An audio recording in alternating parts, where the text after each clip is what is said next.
pre-order your copy of Football Game Plan's latest book project, The Go-Go Offense by Brennan Marion. Now, Coach Marion is the offensive coordinator at William & Mary and takes you through the ins and outs of the most explosive offense that's lighting up the college football fields and scoreboards in the process. You can pre-order your copy at footballgameplan.com/GoGoOffense. Now, the release of the Go-Go Offense book is August 25th. Welcome to Football Game Plan, where football makes sense. I'm Emery Hunt, the czar of the Playbook. Mike McCarthy is your producer today. It's the summertime and preseason is just around the corner in the NFL, and we'll get you ready for the upcoming 2019 NFL season as we preview the New England Patriots. Now, as we kick off the season preview, let us take a look at some of the key storylines heading into the season as we go into our 4-minute offense. Can the Patriots repeat with their aging roster? The Patriots beat the Rams in Super Bowl 53, 13-3 in a defensive battle. They're currently one of the favorites to win Super Bowl 54. However, they had the third oldest roster in the NFL in 2018 with an average age of 26 years and 9 months. Will the rookies be able to learn the scheme and contribute? Will the old man of the AFC East be able to stay healthy in crunch time in December? Tom Brady and Bill Belichick will have something to say about that. Who will replace Rob Gronkowski as the #1 target for Tom Brady? The future Hall of Famer's retirement didn't exactly come as a surprise, but that doesn't mean it won't affect the Patriots' game plan for the 2019 season. Gronk had a meager season in 2018 by his standards, with 47 catches for 682 yards and 3 touchdowns in 13 games. His blocking will also be missed in the running game. Can Ben Watson contribute similar numbers? Or will first-round pick N'Keal Harry step up to the plate alongside Julian Edelman? Will the running game be a bigger factor? Sony Michel had a solid rookie campaign with 931 yards and 6 touchdowns on 209 rushes as the primary ball carrier after returning from his knee injury. James White and Rex Burkhead were also big contributors. If the passing game takes a step back without Gronk, can Dante Starneckia's offensive line have the will to step up with the loss of Trent Brown in free agency to the Raiders? With the departure of Brian Flores to the Dolphins and the quick departure of Greg Schiano, the Patriots head coach will assume responsibilities as defensive coordinator as well. With past successes as de facto DC, Belichick should be just fine on the field. Off the field is another story, as Director of Player Personnel Nick Caserio is looking for a general manager role with the Texans. If he leaves, Belichick will either have to wear that hat as well or promote someone from within his front office. It's time to put this team under the microscope and go position by position to see where they stand as we head into the 2019 season, and we'll start on the offensive side of the ball at the quarterback position. As long as Tom Brady is under center, the New England Patriots will always have championship aspirations. Brady will be 42 years old this season and doesn't look like he's slowing down anytime soon. The forever questions will be, how long can he continue to play, and who will be the heir apparent? Well, the latter part of the two-part question is something that I feel as though still isn't on the roster despite them drafting quarterbacks in the last 2 drafts. New England is pretty stacked in the backfield with Sony Michel, James White, Rex Burkhead, and 3rd-round pick Damian Harris. They've surrounded Tom Brady with quick starters who are excellent in the passing game and do a great job in pass pro. While each back has a little uniqueness to their own game, the reason they've constructed this depth chart this way is to have a stable of backs that are very interchangeable. They are never in a bad play in that regard, and anytime the Patriots have been winning Super Bowls, it's been on the backs of their backs' ability to run the ball and be mismatches in the passing game. This is an excellent group that they have here for 2019. On the perimeter, there are some questions as the Patriots lose tight end Rob Gronkowski to retirement and Dwayne Allen to free agency. Now, they were able to get Benjamin Watson to come out of retirement, only for him to get suspended for the first 4 games of the season. So there's a big-time question mark at the tight end position, and where there are questions, there are also opportunities for guys like Matt LaCosse and Steven Anderson to step up.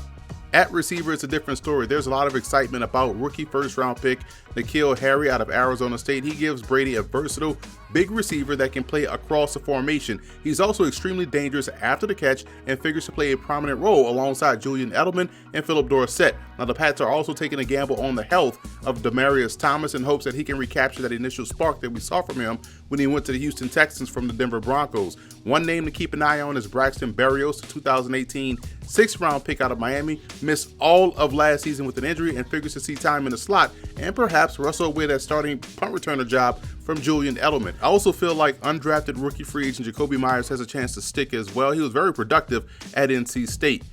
And I'm excited about the potential of the 2019 version of the Pats offensive line. Last year, we didn't get a chance to see first-round pick Isaiah Wynn because of an Achilles injury, so he's slated to start this year at left tackle. New England is very strong on the right side with both Shaq Mason and Marcus Cannon coming off great years and arguably some of the best in the league at their position. And left guard Joe Thuney and center David Andrews are amongst the most consistent in the business. Keep an eye on third-round pick Yadni Kajus out of West Virginia. He's got the versatility to play either tackle spot and figures to be a good swing player as a rookie. He's one of 4 linemen on the second unit with the versatility to play multiple spots up front. Offensive line coach Dante Scarnecchia is widely regarded as one of the best in the business, and he keeps his group from ever becoming a liability. Now here's how I graded out the entire offensive side of the ball for the Patriots. Moving over to the defensive side of the ball for New England, the defensive line is one of the bigger question marks about this team for the upcoming season. More in particular, the pass rush. To help eliminate that problem, they traded for veteran defensive end Michael Bennett and drafted Chase Winovich out of Michigan. He was a tremendous edge rusher for the Wolverines. Honestly, there is talent here for them to be effective. Guys just have to really stay healthy and produce. I'm talking about former third-round pick Derek Rivers and undrafted free agent that played sometime the last couple of seasons for New England and Keonta Davis out of Chattanooga. Can third-year player Dietrich Wise Jr. continue to elevate his game? That would also help as well. Now on the interior, they got solid reps last year from former first-round pick Danny Shelton at the nose position and also from Lawrence Guy, who's a very good run defender. Needing more interior pass rush, the Patriots drafted Byron Coward out of Maryland in the 5th round. The former 5-star recruit has the versatility to play anywhere across the defensive front. I'm a big fan of the linebacking core of New England. They have the athleticism to match up with today's passing game, as Donta Hightower, Kyle Van Noy, and free agent signee Jamie Collins, a former New England Patriot. They have very good awareness with regards to pass coverage. Both Jawan Bentley and also Elandon Roberts are very good run defenders, with Bentley coming off an injury, and he was thriving last year prior to going down. Also, second-year player Christian Sam out of Arizona State has the versatility of a Jamie Collins or a Kyle Van Noy, so I would expect him to be more involved in the regular defense this year as well.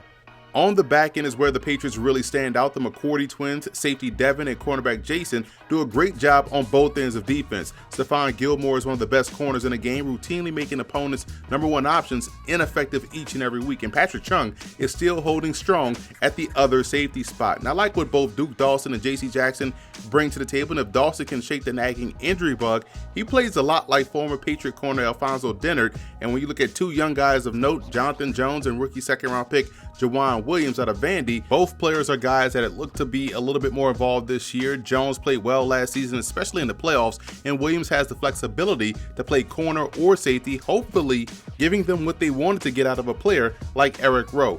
Now here is how I graded the defensive side of the ball for the New England Patriots.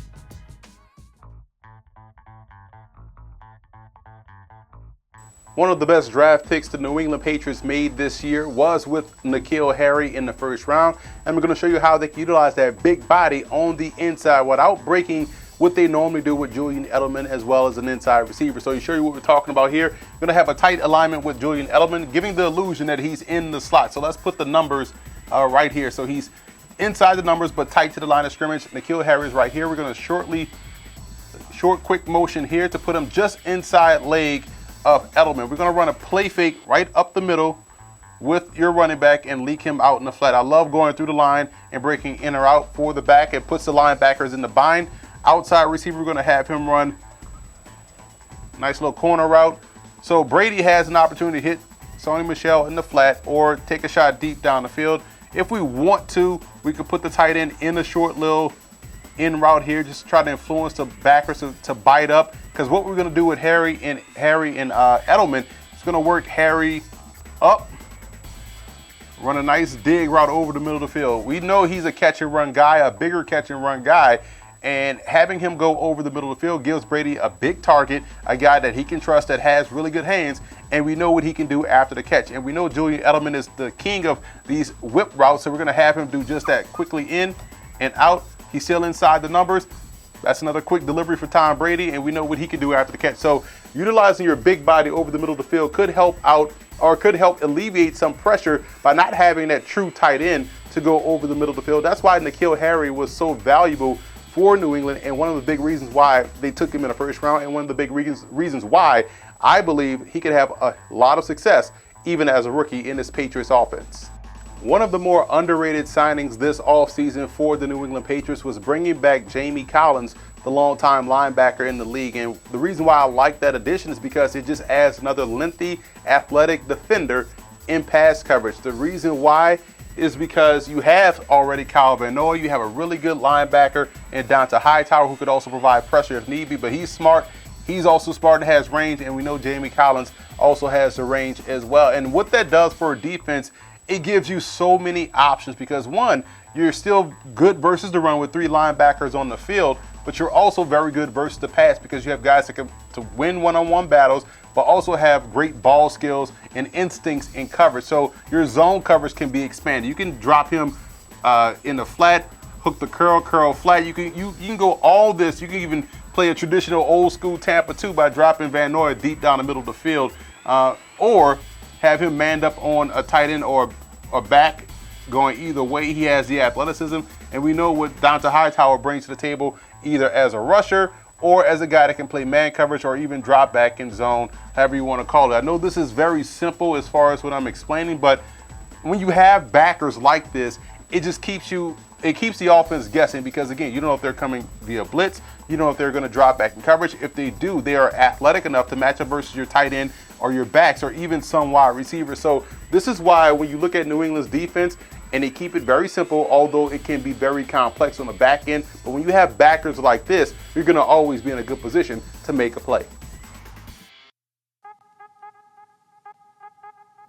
As far as the New England Patriots, you got Tom Brady. Tom Brady is a name that everyone knows. Tom Brady is a guy who is often overdrafted from a fantasy football perspective. Oh, he's the best quarterback in the game in clutch time and in crunch time, possibly even in history. In my opinion, he is. But from a fantasy football standpoint, the numbers just don't bear themselves out over the last several years, especially in the last quarter of the season, which is your playoff push portion, weeks 11 on. He's just not the same guy. He can end up ruining your situation because he'll average about a touchdown to a touchdown and a half per game from week 11 on. So you want to stay away from Tom Brady unless he just slides to around 12 or 13.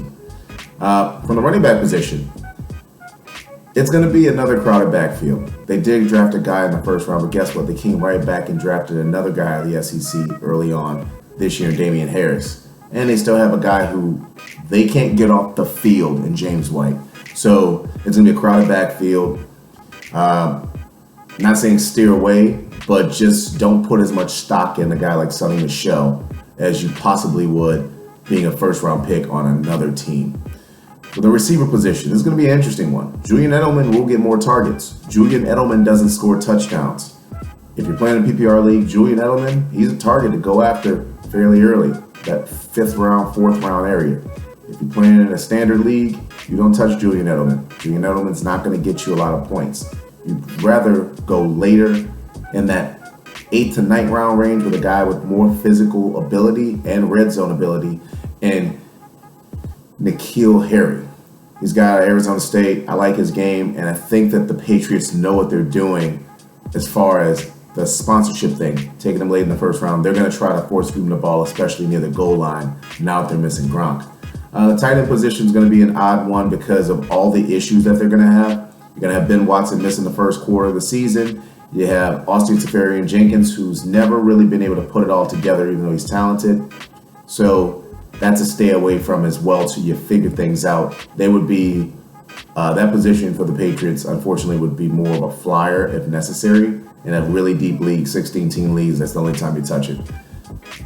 Patriots defense, it's always a good defense to have, especially if you're in a league that provides benefit to teams that don't give up points. They're bend but don't break team. They don't give up a lot of points on average. They also don't get a lot of sacks and interceptions. So if you're in a league where it's really, really heavy in, okay, always keeping it under, 25 points is given, or 21 especially, is given any credit, you want the Patriots. If it's a league where you get a lot of bonuses from picks and pick sixes and things like that and sacks, that's not the team you need. And of course, one of the best kickers is Steven Gostkowski. Anthony here, bringing you the best bets for the New England Patriots. The Patriots' win line for this season is 11 games. You have to go back to 2009, the last time they failed to win 11 games, and even then they still had 10 wins. At minus 118, they have the second easiest schedule in the league, and you just have to take the Pats with the over 11 games. That being said, how far will they go? They're at plus 315 to win the AFC Championship. No doubt they'll get there. If they win it, you're looking at good money. That's all for now. I'm Troy Anthony. Follow me on Twitter @FootballFandom, replacing the O's with zeros. I'm David Hassagen, and this is Huddle Up with Hassagen, as we'll fire off some quick takes for the New England Patriots, starting with this year's breakout candidate, Emery. Who do the Super Bowl champs have coming up? Offensively, I would look at Braxton Berrios. He drafted him last year. Everyone was talking about, oh, he's your typical New England receiver. You know what they mean by that. Right. But this was a guy that missed a lot of time last year. He's healthy now. I think he's going to be one of those players that really is going to stand out, not only in training camp, but also in the preseason, which could yield itself to him having a lot of success during the regular season. Now, defensively, I think Derek Rivers is a guy that really is going to have a breakout campaign. They drafted him to be that pass rusher. He dealt with injuries the first 2 seasons of his career. This is year 3. You're expecting him to turn the corner. Health permitting, I think he has a great chance to do so. Which rookies are you looking for the Pats for this season that are going to have a big impact on the field? Obviously, number 1, their first round pick, N'Keal Harry out of Arizona State. When you're talking about a guy that can play any one of the 3 receiver positions, he's going to do a great job in this offense. It's all about how quickly can he catch up to this offense, because they won't put you out there. It's just like the New Orleans Saints offense, where they won't put you out there if you're not in tune to what's going on, knowing what the base play is, knowing your audibles, your reads and things like that. You have to really know the playbook. So if he's able to do that, get up to speed, he's going to play early. He's going to play really well. Defensively, I think when you look at Byron Coward, the defensive lineman from Maryland, he started his career at Auburn, found his way to Maryland this year as a transfer, and really started to put together what we saw from him in high school as a 5-star. This guy can play any one of the techniques up front. Very versatile. I think he has a chance to be an impact player, in addition to another guy they have as a rookie. What other rookies did you see in training camp that had a big impact for you? Well, I just think that when you look at Chase Winovich, he's a guy that I think is going to be a big X factor out of Michigan. Defensive guy. He's going to be a situational edge rusher, something that they need, somebody that can get after the quarterback consistently. Winovich is one of those guys. I think coming from this rookie class, he has a chance to really stand out. Let's talk about the X factors for this Patriots team. You see them all over the field, but they lose Gronkowski this year. He's retired. Who are the X factors now for the Patriots? Well, we talked about Winovich just now, and I'm also going to bring up offensively Ben Watson. I know he has suspension coming up, but you talked about the tight end position, no Gronk. Here's an opportunity for Ben Watson, who quietly looks the same way he did 10 years ago, coming out of Georgia and also playing, numerous years in the NFL. I thought he looked great last year for New Orleans. Outside of the suspension, I think he's going to have an impact for New England. A lot of concern around the Patriots right now. Do you see concern or optimism or both? I think when you look at the Patriots, there's always a level of optimism. But I just want to make sure we talk about some guys coming out of training camp. Matt LaCoste, the tight end. We talked about the tight end position. Here's a guy that was with the New York Giants, was more of the swing tight end. I think he's going to have an opportunity to fill that role, especially within the first 4 games of the season, or 2 games, I believe it is, however long Watson's suspension is. I think LaCoste is going to surprise him and be that guy. And Duke Dawson, big fan of his game coming out of Florida. He was injured last year and had some inconsistencies as well. I think this year as a slot corner, he has the toughness, has ball skills, has the ability to take the ball away and also play press. But going back to your question about the optimism, it's New England. You have Tom Brady. You have Bill Belichick. The continuity is in place. When you have continuity, you tend to have success. That's one big reason for optimism. Plus, they've added some weapons on offense. I think Harry is his best playmaker since Randy Moss at receiver. So that's a threat that you have on a perimeter. And also defensively, they're always going to be schematically good and better than most on game day. Now, the cause for concern, obviously you don't want to predict injuries, but they can't afford any injury to the quarterback position. They have literally no threats at backup quarterback. I don't care. You can shake them up in a bag and pull them out. They're going to be not successful. And also defensively, if they can't find a pass rush, it could be a problem. Emery Hunt, the czar of the Playbook here, and joining me now is fellow football game plan analyst Troy Anthony for this 4 Downs with the Czar segment, continuing our preview of the New England Patriots, the reigning Super Bowl champions. So as we take a look at the road to the Super Bowl for the Patriots, I'll look at one big aspect that they've added this year, They added a playmaker receiver in N'Keal Harry out of Arizona State. Can he and these other receivers that they added hit the ground running? Because to me, he's probably one of the better receivers that Brady has had from a talent perspective since Randy Moss. So you add him to the mix, 6'3", 215, can be moved all around. They're going to need those receivers to step up. Why? Because there's no Gronkowski this year because he retired. So if these receivers can hit the ground running, New England can be right back in the Super Bowl. Now, for the receivers to hit the ground running and Brady to get him the ball, I just need something very basic. I need the offensive line to keep the pocket clean. Because who are we talking about here? The New England Patriots. Who is that? That's Tom Brady. Give him a little bit of clean pocket, give him a little bit of space, he's going to get the job done. Don't risk any injury. When's the last time the New England Patriots missed the playoffs? The only year Tom Brady got hurt, 2009. Just keep the pocket clean and Brady will get it done for you. Patriots are going to go back to the Super Bowl. Who's going to be their tight end? That's going to be the biggest question. Who's going to be their tight end? Find a pass rush. That's the other big thing. I know they have guys that can affect the pocket, and in a situation they find a way to get pressure. But I think they don't have a threat. And when you have a threat, that kind of dictates what the opposing team does offensively. Okay, we got to block this guy. They don't have that guy yet. If they can find that guy, I think that's going to help transform this defense because I like what they do on the outside. I like what they do at the second level. They have those athletic linebackers that can run and shrink passing windows, but they don't have that guy that changes your protection up front. If they can find that dude that has that dog in him as far as we have to account for him down and down out, that's going to be an issue. An Achilles heel, so to speak, for this defense, but they have to find a way to consistently generate a pass rush. They haven't had that since they traded away Chandler Jones. Wow, and that seems like it was yesterday. It was about 5 years ago. I know. It's crazy. But speaking of their defense, I need their defense to get out of the bend but don't break mentality. The Patriots defense always lets up yards. They don't really let up points, though. It seems like they always let you settle for that field goal. But if they can get out of that mentality and just start dominating, stop letting you drive to the 30, to the 40 and kick the field goal and keep you at the 50 or your 40, they can go, I'm not going to say 16-0 again, but they can get back to that 14-2 type of season this year and take it all the way into the playoffs and into the Super Bowl. One thing I've learned about the Patriots is that they don't have to have the star players. I know I just made a case for them needing to have a beast at defensive end to rush the passer, but they don't really have to have that guy. They play great team defense, and they can continue to play great team defense like they did last year, and we saw them turn it on in that game against the Rams. And we'll be talking about New England Patriots as back-to-back Super Bowl champions in 2020. I have the Patriots finishing first in the AFC East. They have the best quarterback in the division. Defensively, they're good on the back seven, which means they can match up and cover with a lot of different teams in the NFL. And they have a really good running game along with a very good offensive line. Yes, there are some questions at tight end. There's some questions about their pass rush. But overall, this is one of the more balanced teams that we've seen in the NFL. So that's it for this season preview. I'm Emory Hunt, the czar of the Playbook. Be sure to follow me on all of our social media accounts. And don't forget to check out and subscribe to Football Game Plan Podcast on iTunes, where you can find our NFL All 32 podcasts, our fantasy football starting lineup, as well as our Scout Team podcast, and leave us a 5-star rating. Also subscribe to the Football Game Plan Network located at youtube.com/footballgameplan. Finally, every Thursday and Friday evening at 6:30 p.m. Eastern Time, be sure to check out the Football Game Plan show on the Game Plus Network.